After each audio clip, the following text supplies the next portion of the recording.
So పెళ్లి season start అయిపోయింది కాబట్టి మా దగ్గర ఇంకో కాంబో సెట్ వచ్చిందండి. ఇది చూసుకోండి, కాంబో ఎంత బాగుంది చూడండి.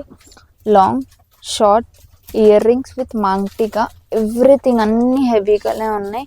కింద చూసుకోండి మోనాలిసా బీట్స్ వేసి మనం గుత్తు పూసలు వేసాం. చాలా బాగుంది. హెవీ ఇయర్ రింగ్స్ చూడండి ఎంత బాగున్నాయో అసలు. చాలా అంటే చాలా బాగుంది లుక్. ఇది మాత్రం లెంత్ మనకి ఇంత వస్తుంది, ఇంత హైట్లో వస్తుంది లెంత్. సో చాలా మంచిగా ఉంది లెంత్. షార్ట్ మాత్రం ఇక్కడ వరకు వస్తుంది, ఇంత వస్తుంది షార్ట్. సో చాలా బాగుంది కలెక్షన్ ఇది. ఇందులో మీకు కలర్ ఆప్షన్స్ ఉన్నాయి. మీకు మాంగ్టికా కూడా చూడండి ఎంత హెవీగా వచ్చిందో. సో ఇంత సరిపోతుందండి వెళ్ళే వాళ్ళకి. బ్రైడల్ సెట్ అంటే అయితే కాదు ఇది. సో వెళ్ళే అయితే ఇన్వైట్ అవుతారో విజిట్ అవుతారో వాళ్ళకి మాత్రం చాలా బాగుంటుంది కలెక్షన్. ఇందులో మనకు కలర్ ఆప్షన్స్ చాలా ఉన్నాయి. అండ్ ఇది కూడా జస్ట్ శాంపిల్ మాత్రమే, జస్ట్ ఇప్పుడు వచ్చిన స్టాకే. ఇంకా చాలా బ్రైడల్ సెట్స్ ఉన్నాయి మన దగ్గర. ఇంకా కావాలి, ఇంకేమైనా ఉన్నాయంటే స్క్రీన్ పైన నంబర్కి కాంటాక్ట్ అవ్వండి, లేదంటే మన స్టోర్కి విజిట్ అయిపోండి.